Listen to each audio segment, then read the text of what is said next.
Welcome back to another episode of Persuasion by the Pint. I'm Jonathan Taylor, along with Sean McCool. And Jonathan, today we have a special guest, very talented special. Man, we continue to get guests in here, or you continue to get guests in here that just outshine us and outclass us, make us look smart, make us look connected. That's right. You know, that's the way, that's how podcasts are supposed to work, I guess. So That's right. You always find makes us people feel that good are about ourselves. smarter than yourself. I always have, people that I do business with is like hire smarter than yourself. Yes. Talk to people who are smarter than yourself. That's the Yes. aim and goal.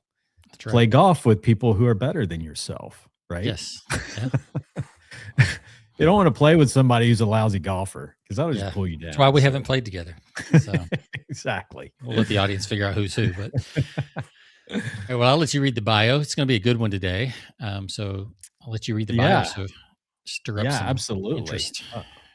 So we have Carlos Tribino. He is the CEO of a company called The Machine. They are a branding company, advertising company.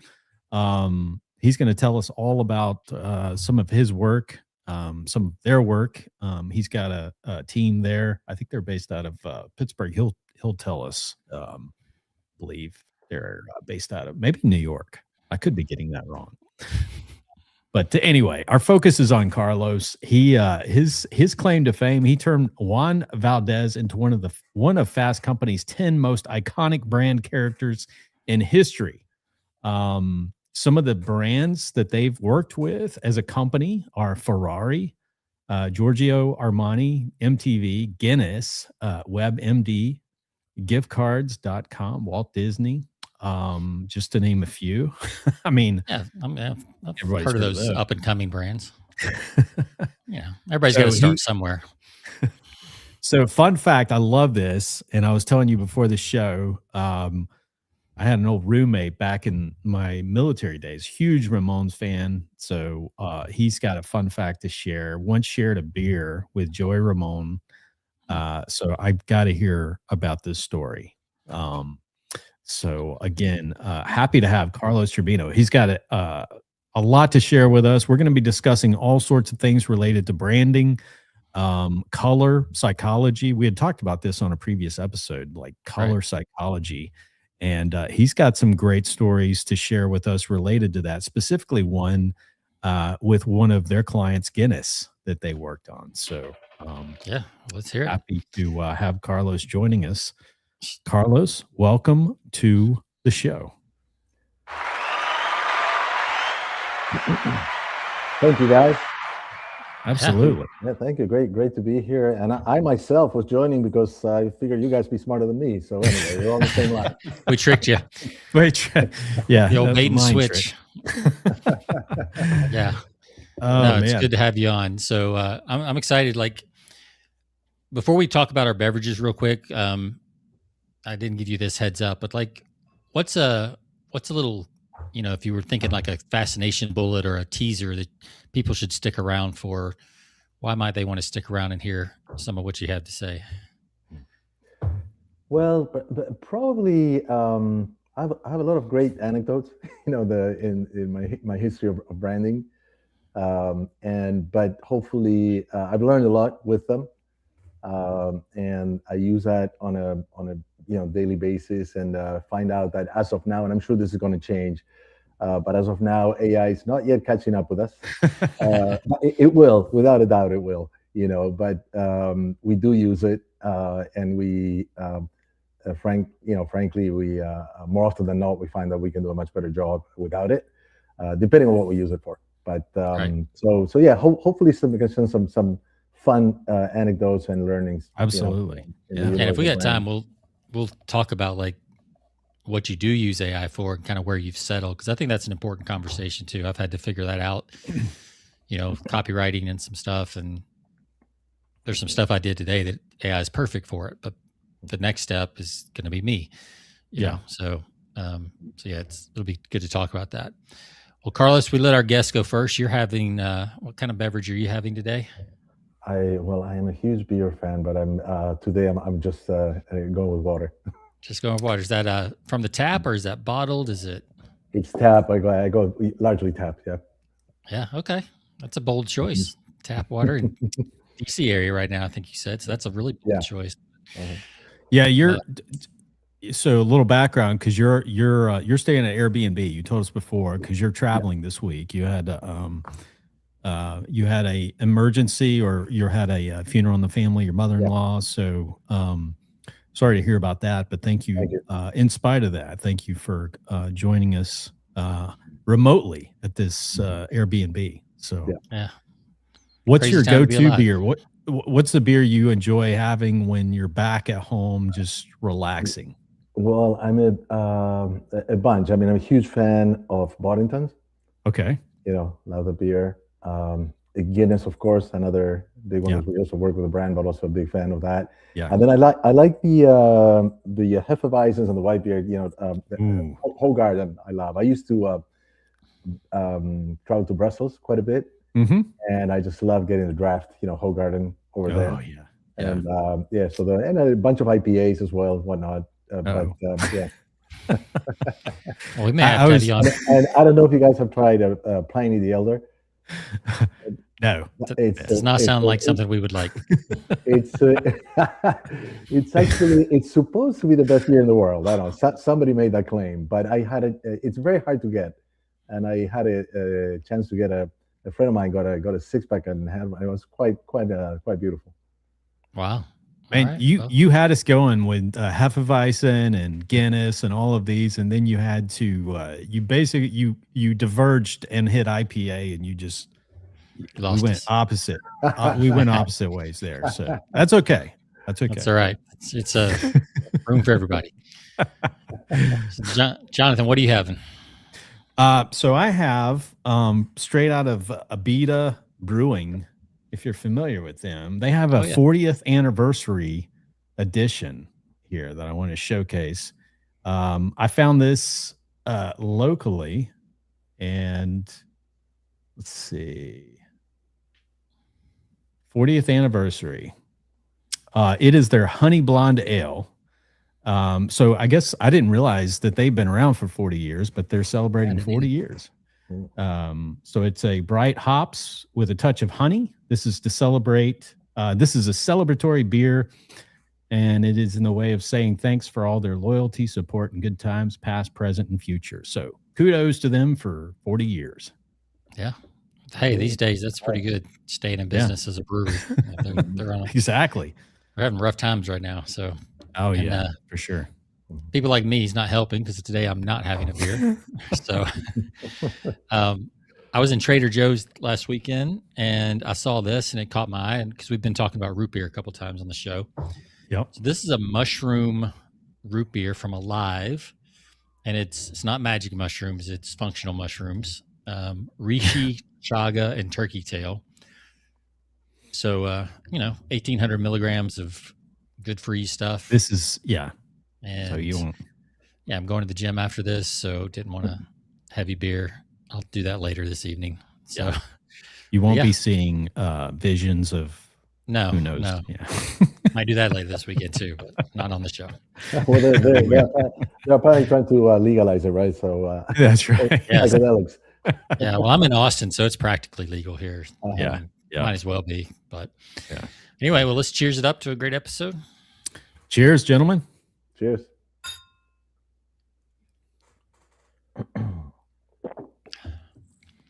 All right, so Carlos, we usually give it a score of 1 to 5 pints.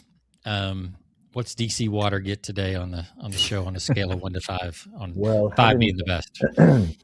Yeah, so coming from New York, where it's a 5, New York. So DC, I'll put it at 3.5, maybe. Okay, 3.5. Right. Yeah, yeah. All right, that Potomac water. All right, Jonathan, what do you give yours? I'm going to go 4.79. Okay.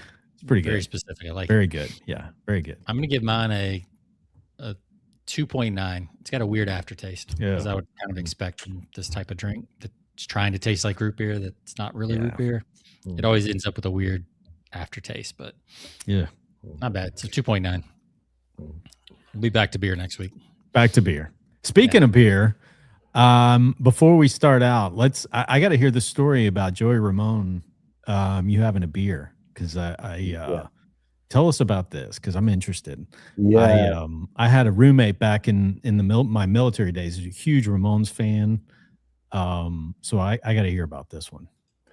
Yeah. So I had this was back in the '80s, and I had seen the Ramones once or twice at CBGB's, Yeah. and and a couple of years later, I was at Danceteria in New York City, Yeah. at the club, and the second floor of Danceteria was kind of like the new wave-ish, kind of punk the music, and they had a big bar and whatnot.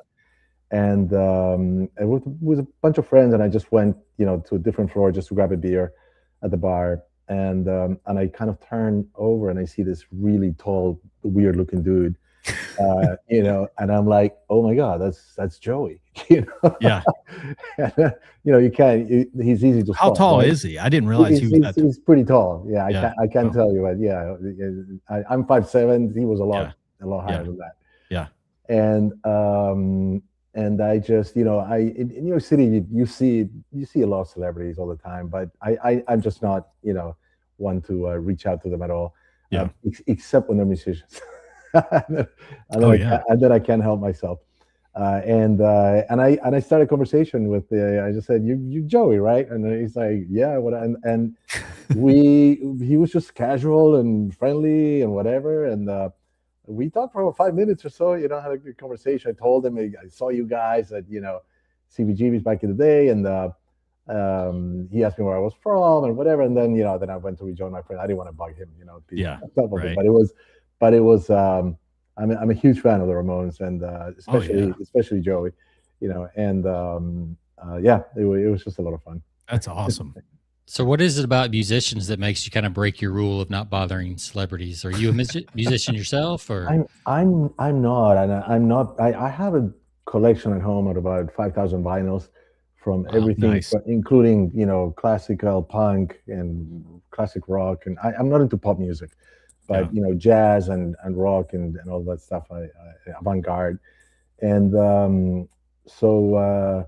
I can't play to save my life. I've tried, and I learned that I have too much respect for music to even try to mediocrely play. Do you agree that the vinyls sound so much better? For me, yeah. I have I have a stash of CDs too, but the vinyl just the warmth and the it just has a much better sound. Yeah, I agree. Yeah. Well, when the grid goes down, you'll be all right as long as you have a little bit of solar power to play the records. You'll be good. Exactly. My father-in-law collected for a long time. He collected vinyls because he loved the sound of the vinyls, and I for the same reason, which I agree. It sounds it's like just a warmer. There's a warmer sound. I mean, it sounds a little more live to me. Yes, like you'd get in a club setting. Also, I also have a vacuum amplifier. I don't have and both the vinyl, the needle, and the vacuum amp gives you the thing with digital music is that it splits everything into zeros and ones. Yeah, and the vinyl doesn't. It's like if you hear a violin, it just sounds pretty much exactly like a live one, as opposed to being digitally split. Yeah, right. So nice. Yeah. The kids don't even know what we're talking about. Oh, there's a lot of my son, he's 30 and he's he's got a big vinyl collection. So there's a lot of them that are I think you're going to see a lot of that. Oh yeah. We talked about this transition back. Yeah, absolutely. Everybody wants to go back away from digital. So yeah. Well, Carlos, I'm curious about Juan Valdez. We'll start there. Yeah. Because Jonathan told me about that, and I was looking up Juan Valdez, and I said, wait, Juan Valdez has been around a while. So, I mean, how old is Carlos? Because Juan Valdez is from 1958 or something like that originally. So I guess you must have revived him, or what's the story there? Tell us a little bit about that and how you even got that opportunity. Yeah. So that was I actually went to journalism school and worked as a journalist for a couple of years, and then oh, cool. Yeah. I ended up not by choice, just by pure chance. My first job was being a reporter for business, business journalism, interviewing CEOs and market leaders and so forth. And then I kind of got into it. I'd just writing and researching or whatever. And I decided at that point I wanted to get into marketing. And so I went back. I was in Europe at the time. I went back to New York and got an MBA. And then my first job at a business school was with DDB, the agency that actually created Juan Valdez. Okay. Back in the 50s, way before my time. Wow. Yeah. And so I started a role about growing the brand internationally, because it had grown very, very well in the US already, but it was kind of amplifying the US exposure, not just Juan Valdez, of course, but the brand behind it, which was Colombian coffee, and then kind of exporting it to Europe and Asia mostly. Yeah. Yeah, and it was the first, the case of it actually became a Harvard Business School case study, and it That's was awesome. it was called the branding of a commodity. It's one of the first examples of commoditized branding a commodity, right? Yeah, because prior to that, it was just coffee's coffee, right? Yeah, exactly. And we and we kind of gave coffee the origin. We started with, now you find Madagascar coffee and Ethiopia and whatever. But Sure. back in the day, it was just coffee, like you said, Yeah. and then we created the origin, so Right. it matters, and it's Colombian coffee, Yeah. And so Juan Valdez was recruited back then, and then replaced, because the first one apparently didn't do that well. And then actually Juan Valdez, his name is Carlos Sanchez. He's from Medellin, Colombia. Mm-hmm. Wonderful human being, amazing, like great guy. He was actually theater, kind of like an amateurish, half professional theater actor. And Yeah. was recruited to be Juan Valdez, right? Which he did for decades. Yeah. And he became, we made him huge, and frankly, a lot of credit to him, because he was just a natural. We dealt with him, on a consistent basis, and we called him Juan. we couldn't get ourselves to call him Carlos. It's like, hey Juan, we got to shoot tomorrow next week or whatever. And it just had a lot of fun anecdotes. I don't know if you guys remember, he was in the movie with Jim Carrey, the Bruce Almighty. Yeah. Oh yes. Yeah. So he got recruited by Carrey to kind of play that scene where he wants to have a Colombian coffee and whatnot. Yeah. And then we had anecdotes that we were the head sponsors of the U.S. Open in New York for 2 years in a row. Wow. And speaking about beer, Heineken pulled out and opened the door, and we took it on like right away. Wow. So we were title sponsor for 2 years, and we brought Juan Valdez to the Open, and we had a box there right behind the the sponsorship wall and the players, and he got a lot of camera.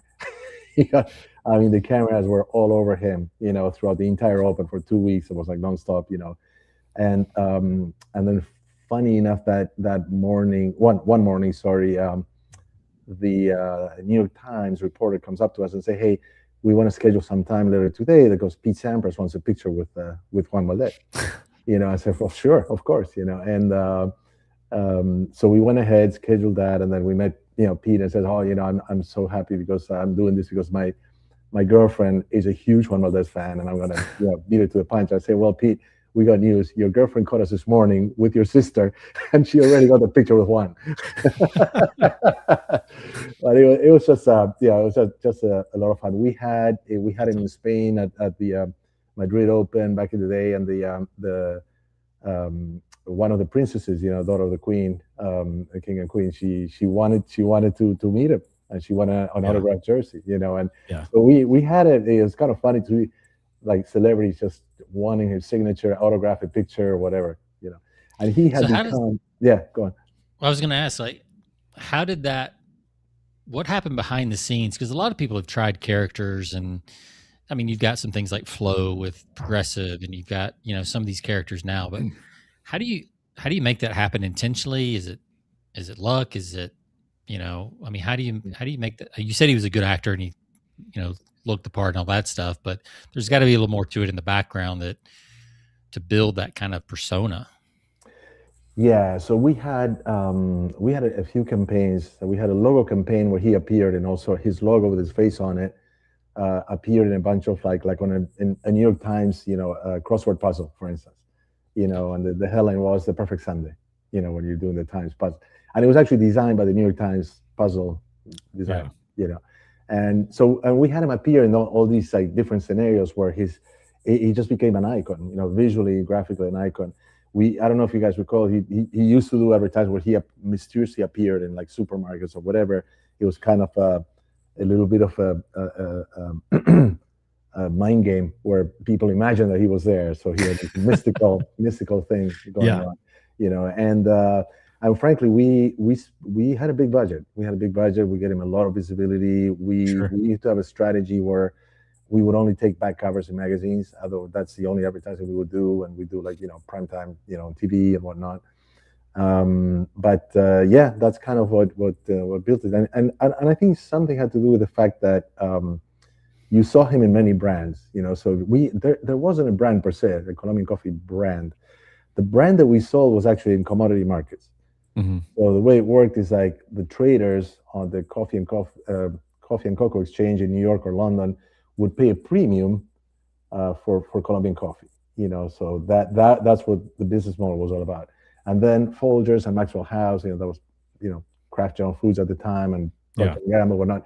They paid more for the coffee because they would charge more at the supermarket. So you have Folgers regular or Folgers Colombian coffee that went at a premium. So that entire chain, you know, kind of went back to the whole, you know, value added of the branding and the character. So people saw it. They saw it on Maxwell House. They saw it on Folgers. They saw it on Sara Lee coffee, you know, branded coffees and so forth. So and then we had a lot of deals with American Airlines and Air France and British Airways, where they only served Colombian coffee, and so then Juan Valdez was there on all the flight magazines and so forth. So he was kind of all over, you know. He was like omnipresent, you know. And oh man, yeah, that's what made. And he was such a kind of funny, pleasant, unpretentious guy that he was people just loved him. You know, they just loved this side. How long did that campaign run? I mean, with him, because I mean, I feel like it was a long time. It was a long time. It was like it was over 50 years. Yeah, I'm looking at the Wikipedia page. It's 59 was when it started, and then 2024 is the last entry. Good. And 3 different people played him, but yeah, Carlos Sanchez was the 69 to 2006. Yeah, he was the one. Yeah, he made the character. Yeah. So when were you? What were you there mostly during the 70s, 80s? No, I was there 1990 through 97. Okay. Mm-hmm. Yeah. Which was kind of like the so pre-internet. Well, we actually, funny enough, we launched the first coffee website globally ahead of like Folgers or Starbucks or anybody. Oh, cool. In 1994, we launched JuanValdez.com, and it was the very first coffee website. Yeah. So if you think about like the campaigns you were doing back then, and you know, being on TV we've talked about this on the show, like everybody was watching the same 3, 4, 5 channels in the 70s, and 80s cable came out, and then by the 90s, I guess you had a lot of channels, but still the networks dominated, you know, and now that attention is fractured tremendously. I mean, do you see any brands that are able to pull off that kind of thing, or would the budget have to be even bigger? Like, what's the difference between what you see now with big brands and what you did then with big brands? Yeah, there's a huge difference. Yeah, it's a very different scenario, like you said, and it's a lot of it is about, you know, digital media, influencers, you know, AI also, you know, and I think you know, back then, like you said, if you were able to have your share of voice in the 3 networks or 4 with Fox, you pretty much, you know, you couldn't be missed. You know, now it's so fragmented that it's a whole different picture. I think now it comes down to having a strong, very strong storyline, strong story around the brand, and have an omni-channel kind of present, and be very creative and resourceful in how you how you treat media. Yeah. And I think, you know, just to give you an example, I think one brand that's done a fabulous job is Liquid Death. You know, they're just all over the place, you know, and they're kind of unexpected. It's like you wouldn't think the whole positioning, branding, attitude of Liquid Death and you find them at Whole Foods. It's kind of like it really Whole Foods is, Yeah. which is great. Yeah. It's like, Yeah. great for Whole Foods. That Yeah. they're taking a chance on that kind of brand, and but they have had a very creative campaign, very different. They're owning it. They're not apologizing for anything they do, even though they've come under a lot of criticism by many people. And yeah, I think that's kind of the. Do you think that's part of the why they've grown is just they don't, I mean, they just embrace any negative. I mean, I think we've talked about how they take like comments, like negative comments, and they turn them into songs. And I mean, Yeah. they're doing all sorts of crazy stuff. What do they Yeah. do with Ozzy? Like right after Ozzy, I don't know if they had this thing queued up or what, but after Ozzy Osbourne passed away, I mean, they had a an a Ozzy special edition can. Yeah. No, they're non-apologetic, which is great, and Yeah. they're not, you're much, in my opinion, you're much better off having a lot of very strong fans than trying to please everybody. Right. Yeah. Because you're gonna be neither nor, right? Otherwise, but these No, guys just buy into it and they own it. Yep. You're great for them. Yeah, you have to take a stand these days and stand by it, because if you start apologizing, the public, the internet will rip you apart. Totally. Yes. So I mean, we saw that with McDonald's and their gaffe with their CEO. So Yeah. Well, tell us a little bit about your business and when you kind of went on your own and started the machine and what you do there, and then we'll also talk color theory here just pretty quick in a minute. So yeah, so I had about 15 or so years experience in big ad agencies in New York, right? And the classic like Madison Avenue type of scale and size. And I for kind of personal reasons I ended up moving to Europe, and at the time I was running marketing for what is today Paramount. It was back then it was Viacom. And I ran marketing there for MTV, Nickelodeon, and Comedy Central, and then I was part of the founding team of the Paramount Channel. That we piloted it in Spain, and then it went all the way to kind of global after that, because Paramount back then was just a movie studio. We didn't have a television property, so we got that started. And for personal reasons, after being at Paramount for several years, I wanted to come back to the States, and my target was New York just by default, but I was open, and I ran into this person on LinkedIn, serial entrepreneur out of Pittsburgh, who he was creating an executive team around him. And he was looking for a CMO, a CRO, a CTO, etc. So I went ahead and, long story short, joined the company as CMO, and we grew it like exponentially, like 5 times in 3 years, and sold it. With a nice successful exit. So that's what took me to Pittsburgh, and I made a lot of. This was a fintech company. It was actually a giftcards.com, and became the largest online player. And then I decided after that gig that I met a lot of people in the tech industry in Pittsburgh. Pittsburgh has a very fast growing tech because of Carnegie Mellon University. Yeah, a lot of robotics, AI, and so forth coming out of there. And so I decided to start, the brilliant people in terms of technology and what's counting the most right now in tech. But not really, frankly, I don't mean to be critical, but not a lot of great, at least not on part marketing talent, Yeah. and incredibly smart, techies and so forth, but they don't have kind of that marketing. It's that engineer coming through. Yeah. And so I started the machine there, and started mostly in tech. And we do kind of everything. We don't do PR. That's kind of the only thing we don't do. Sure. But we'll do performance marketing and the branding and production, video and website design and development and all that stuff. We're a boutique agency, and it was meant to be that way from the beginning. We're just like 15 people. And we're working with a lot of tech, either established or even startups sometimes, companies, and we kind of organically grew beyond tech, and because we tech was the low hanging fruit in Pittsburgh, but yeah, we now do new media. We actually we've had a client on retainer, which is OJazz, which is kind of like the Netflix of jazz, platform. We do consumer products. We do more tech. We do pharma, and yeah. So we're kind of I would say probably about half of our business is retainer business. Half of it is project like branding, rebranding, logo creations, and naming, and all that stuff. Yeah. And yeah, so that's kind of the nutshell, of the machine. Yeah, I love the.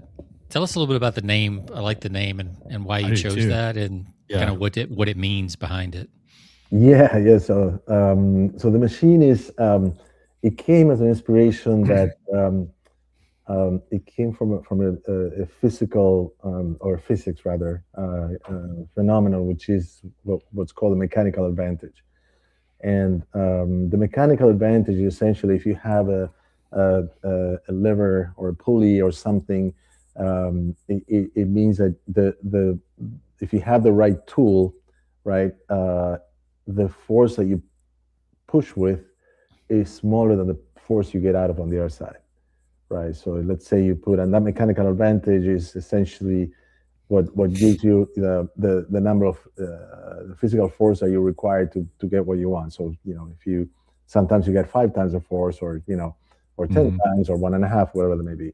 So we think of branding as that. The essentially it gives you the that mechanical advantage. Or you say, okay, you can be you can be a liquid death. At the time very small, but if you have a very strong, powerful story and a commitment to it, you can get a lot more force than a bigger player, right? Oh, there you go. Thank you. Yeah. So I saw it somewhere. Yeah. So it's a great it's a great analogy for people to like really understand, the advantage and how to multiply your effort. I think it's especially being like you said in Pittsburgh with all the robotics and the other stuff going on. It's really really timely. Yeah. And it's particularly important for smaller companies. With giftcards.com, we were the David, working against the Goliath. And with a company, we were competing with a company that we were at the time like the $50 million, competing with a $4 or $5 billion company. And we took them over, and that was mainly the brand, and even more so the very high performing digital marketing, SEO and paid search and whatnot. And then they are the ones that acquired us. We kind of like forced the sale, because they either had to build it from scratch and they couldn't beat us online, So they're like, okay, might as well buy them. That was our kind of that's strategy. The dream. Yeah, that's the new American dream, right? To buy that's out. Right. Yeah. Well, tell us Carlos, I'd love to hear how you're inside the agency, how you've kind of settled, and I know this could change next week, but like how you've kind of landed on AI and where you find best use cases for this type of creative work. Because it's not pure coding, it's not stuff like that. So where you landed in the creative realm and working with AI? Yeah, sure. So we landed on it like everybody else, right? It's like you better use it or you're all news. But we use it sometimes effectively to create social media kind of assets, whatever, where you don't necessarily need a super high production or creatively inspiring whatnot. You can but you also don't want to necessarily use stock photography, which would be slightly off or whatnot. I've never been a big fan of stock photography to begin with, but and it's fairly useful. It comes. I wouldn't do a full production, like a whole campaign or anything like that with AI, but for smaller, more menial stuff, I think it comes in very handy and useful. I use it more for mathematical stuff. We have databases, and you gotta sometimes you gotta clean up a client gives you a database and you got repeat, instances and customers with same last name but different address and all that, So you feed that to the platforms, and they do a pretty efficient job cleaning that up that would otherwise take you, hours on your own, right? Or even if you put a junior person. So that kind of stuff comes in very, very handy. We tried it, and this is what I said before, actually. We have tried it just for curiosity with creativity, and especially for with storytelling kind of stuff, to see, okay, let's see how good it is at this. And we've been pleasantly disappointed to some extent, like this is really, I agree. This is not it. And here's the thing, I think the AI, as of now at least, it's still working off largely what's available on the internet, and I hate to say it, but there's a lot of mediocrity on the internet, right? And it learns from that. Yeah. So it's just not there now. Yeah. I am convinced that it will get a lot better. Either match us or outperform us. That's going to happen. When I don't know, but it's not there. Right. So I was having a conversation with AI today about this very thing, and because it was giving me some stuff, and I'm like, I know there's another viewpoint on that, and so I pushed back, and that always scares me though, because I'm like, what am I missing if it's telling me this stuff and I don't have something to compare it to? But what I compared it to, I was like, how when you get your labs blood work done and they tell you you're in normal range, but lab work is actually a whole bunch of sick people typically that the averages are based on. Right. And I use that as a comparison I was using Claude. And he's like, yeah, that's a good comparison, because what I do is I look for the loudest, most common thoughts. And then I give you that, unless you specifically ask for, the contrarian thought or the whatever thought, right? He leads with consensus. Yeah. And for creativity, that's terrible. That's the last thing you want. You don't want the consensus. You want to find the one thing that nobody's talking about. That's right. So the origin of coffee, So, but it's interesting to see it actually admit all that and kind of lay out why it picks what it picks. And I was like, okay, we need to make a instruction that I can put in the system instructions to look for the, non-consensus point of view. So I added that to my instructions today, but we'll see how it does over time. But it also has a bad habit of always trying to please you. Yep. Absolutely. And you present some ideas and oh my God, that's awesome. They say, it's not awesome. It's okay. Quit saying it's awesome. And there's tricks you can do to change that around and say, I'm presenting this with somebody who's very skeptical and whatnot, and then it gets more critical. But you have to do all this work to kind of get it to it.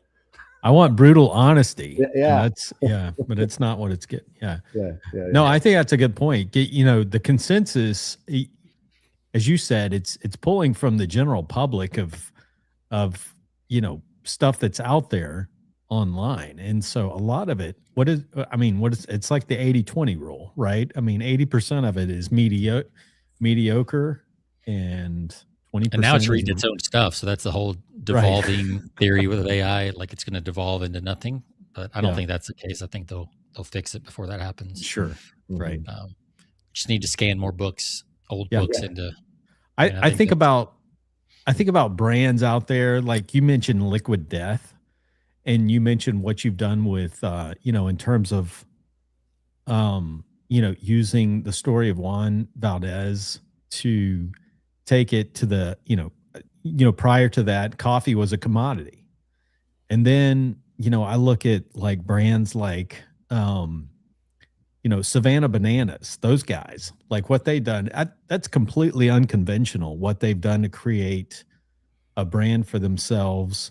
And yet they're feeling, it's nuts. AI would have never envisioned or, put together a model of this crazy baseball team that's completely unconventional, that goes around, that travels all around the US, and it makes no sense. And so AI, you could and literally change the rules of Major League Baseball. Absolutely. Yeah. And And it's silly. You know, a lot of people are like, that's silly, but yet it puts people in the stands. I mean, they're sold out, and every venue they go to, people can't get tickets, but just because they're completely just bought out. So yeah. No, totally agree. I mean, they just will not come up with those creative I hate to use the expression out of the box, but I can't think of a better term right now. Yeah. But things that you wouldn't naturally think of, like unnatural territories that just become really compelling. Yeah. I want to hear about Guinness. So you've worked with. So we're going to talk a little bit about color and color theory. So you had some examples, because I know you've worked with Guinness. I want to hear about this. So Guinness was a great story. Guinness at the time was it was always kind of like an iconic brand. It just didn't have the kind of volume, right? And because people perceived Guinness as dark beer, going back to color, it's a dark beer. It's dense. It's heavy. It's like it's the opposite of a lager, and not even like a Hefeweizen, right? And it turns out, ironically, it's not a heavy beer. It's really not. It's very flavorful and very rich, I would say, in flavor, but it's not necessarily heavy. And we did I'll just say I'm a big I've done so many of them, but I'm not a fan of focus groups. I just don't I don't like focus groups. I find them as contrived environments that don't give you a whole lot. So we did our own version of focus. We did pub crawls, right? And we went to all these Irish pubs, mostly at the time around New York and Boston. And we're saying how that's the places that have heavy Guinness drinking, right?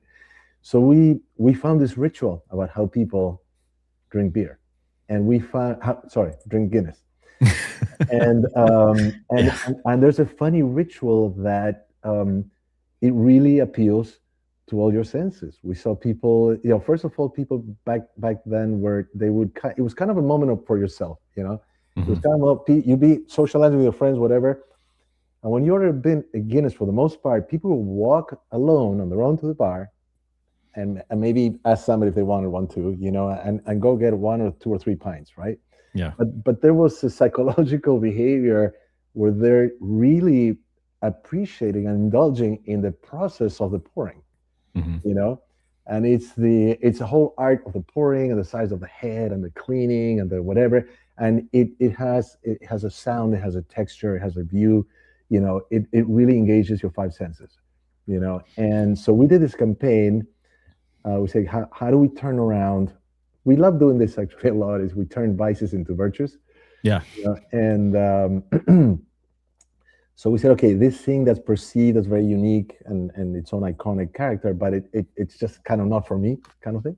It said, with all these like microbrews popping up all over the country and people getting into premium beers and whatnot, this is a great opportunity to make Guinness one of those, And that's what we did. And we did a bunch of commercials that exaggerate so much the beauty of the sense, like when they're pouring the draft beer and you see the sort of head forming and cascading. So we put this sound of like a waterfall, and you can actually Google it, the Guinness 5 Senses campaign, and it was just like completely changed, turn around the perception of this is one thing that I talk a lot of when I talk about branding. It's you have to deliver. Branding is a fictional story, but it's not BS. Yeah, fiction and lies are not the same. Right.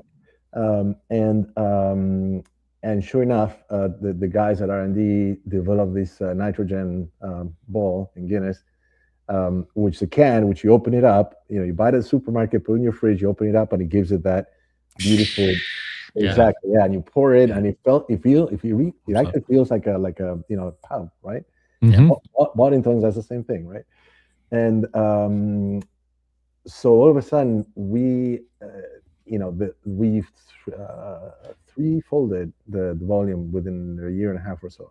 Wow! After launching the campaign, and is that a patented technology? I mean, that ball. I mean, that's unique to them. They don't. There's nobody else that does that, right? Yeah. I don't know these days because I actually bought it later because they have the same thing. So I don't know if they got it from or licensed it or you know. But yeah, it started as their thing, and you see if you buy a bottle of Guinness, that's a whole other beer flavor. Oh yeah, it's a whole other experience, you know. Yeah. So, but anyway, that was a great story because it was like this beautiful product that people weren't learning to appreciate, and then all of a sudden it changed. What was seen, that darkness and whatever it was seen as a kind of like dense thing, all of a sudden became like a rich thing that you want to have, you want to try, and you want to enjoy. Well, as you were describing that, I never thought of this before. We were talking about colors and things like that. But it's it's a beer that has the contrast between the beer and the head is really, defined because you got the blackness of the beer and then you got the tan. Clear separation, right? Yeah. And then you got where most beer, like it just kind of blends together, at the top, right? There's something visually about that, and the head being a little denser, not as airy and fluffy, and all that kind of stuff is. You go to a bar, you see them like it's the visual once they pour that in, where they pull the spout and they pour that in, and then they rake off the overflow of the head. Yeah, it's like a barber with his little blade. It's like it's like craftsmanship. It's like, oh man, I love that. Totally. We had a specific ad actually said Guinness is not poured, it's crafted. Yeah. And it's true, and they had the visuals going with it and whatever, but it's true, you get that craftsmanship that experience with it, and that's something we discovered by observing the existing fans at the Irish pub. And we've said that so many times on this show that a lot of times, like, you don't have to invent anything, you just have to notice what's already happening with the product. Yeah. And you'll find, you go back to Ogilvy and the Rolls Royce ad and all these, he didn't invent anything. He just noticed something that was already said about the product. Exactly. And that's really powerful to, the process or whatever. So that's amazing. That's cool. I mean, goodness, you've been a part of some big stuff. That's I'm not challenging you to story night over the fire pit. That's for sure. Well, it's been a lot of fun. You learn a lot by doing, here and like you were saying just now, Sean. It's about observing what's there, that helps you, and that's why I hate focus groups, because you're asking questions out of context with people that, it's like back in the day, if you focus group, the iPod before the iPhone existed, you would have gotten nowhere. It would have stayed an MP3 player and gone nowhere, but there's a vision that you see what consumers don't even know they will like. Right. And that, I think, observing gives you a lot more insight and useful data. Because focus groups are being paid and they're trying to keep, make sure they get their check. They're trying to please you or what they think you want. And even when not, they don't know. A lot of people will tell you, I would never pay that much for that thing, and they will, and they do. Well, that's what Steve Jobs said. I don't trust. Not like he was putting down the consumer, but he didn't want their input because they were only judging by what they were seeing at that time, right? I mean, so. Yeah, 1,000 songs in your pocket was like, that was not imaginable by your everyday consumer. Like, exactly. They were thinking still Discman. Right? Yeah, exactly. Yeah. Totally. I mean, Ford said basically the same thing, right? Like, consumer doesn't do what he wants. Yeah. A faster horse. No. Yeah. If we had asked consumers, that's what they would have asked for. So when you hear people, because you've been on these discussions, what we make is a commodity or what we make is just like everybody else. That's not true. And so, as you said, with the whole Juan Valdez, I don't care what you're making. I mean, this is a great example. You're making coffee. No, there's a story behind that. You're not just making any coffee. You're not just making any XYZ. There is a story behind that separates you and, you know, no longer makes you just another commodity out there in the marketplace. Yeah, absolutely. And I'll give you the exact, case about that. Colombian coffee. So the story about Juan Valdez was he represented literally 350,000 coffee growers, local coffee growers in Colombia. Yeah. Okay. And that's if you go to Colombia and watch the coffee field, it's beautiful. It's just really beautiful. I mean, it's inspiring to see all these people, all these families have lived with such dignity, and pick that coffee with such, joy, and the thing is that if you go to most of, except for Ethiopia and Kenya, most African countries, and then some South Americans like Brazil, they don't hand pick the coffee. They take machines and get whatever, they try and get whatever they can. And you get a lot of low quality beans with high quality beans and mix it all together and, so Colombians, no, they literally hand pick the thing. So our slogan back in the day was, Colombian coffee, the richest coffee in the world, hand picked by Juan Valdez, right? Yeah. And it's true.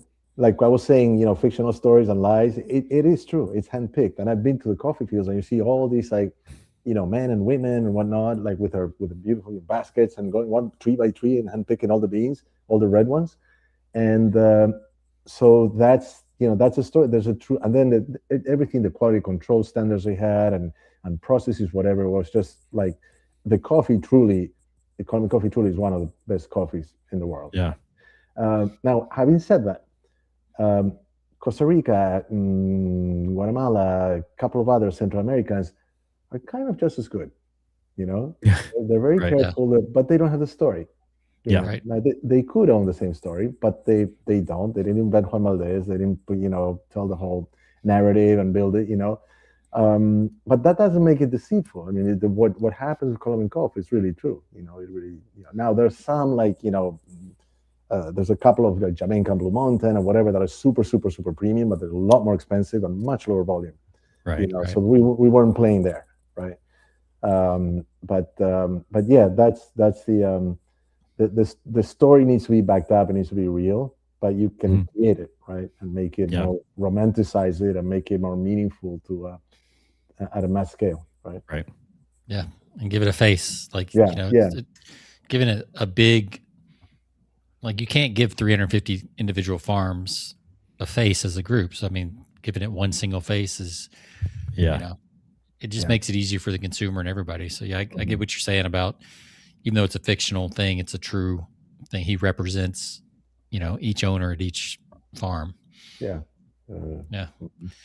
That's a pretty cool story. All of them. So we might have to have you back on at some point when you can have a beer, and we'll go a little deeper into some of this stuff. But I think Jonathan's got a date, so I want to make sure we have time. But this has been fantastic. Great stories. Thank you for sharing, Carlos. And we'll be posting a link to your website where people can find more about the machine.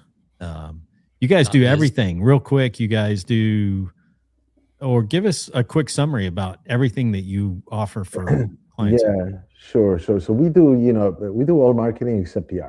Yeah. Okay. So we do, brand strategy, naming, logo, all the design stuff, taglines, so forth. We do all production, video production, the digital, banner ads, trade show materials, all that. We do campaigns, and then we do a performance marketing, GEO, SEO, and programmatic, connected TV, the whole paid search, all that stuff. Yeah. So, and I'd love to have you back on about connected TV and programmatic. Oh yeah, like that. I think that's a big overlooked area for a lot of people. Mm-hmm. Yeah. It's pretty. Love to hear more about that, but we'll have to save that for another episode. Yeah. Well, thank you guys. Pleasure speaking to you. Yeah, we'll have a repeat. Yeah, a follow-up for sure.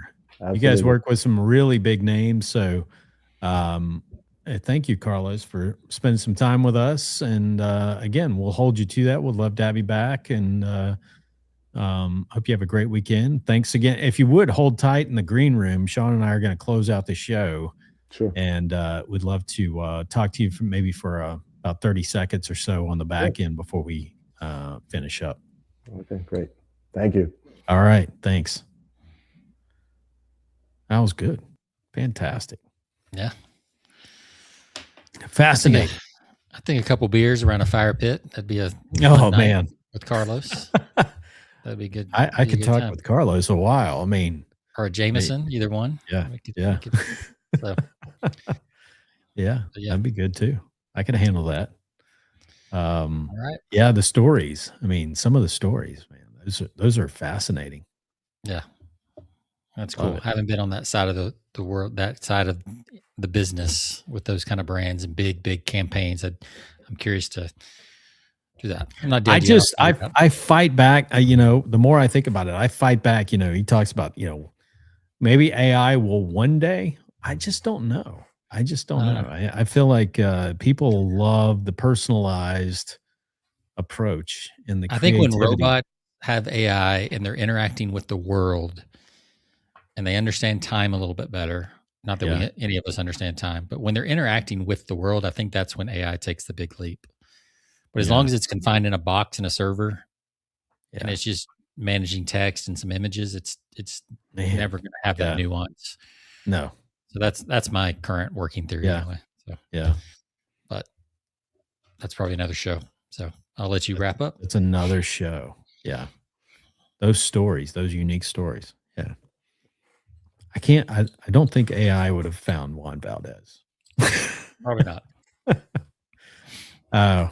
No, that's a wrap. Episode 432. Thank you for joining us. You can find us on all of your favorite podcast platforms, Spotify, iTunes, you name it.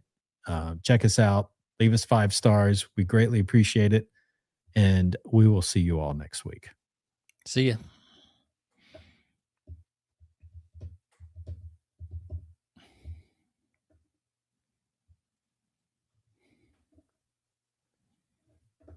Trying to read comments at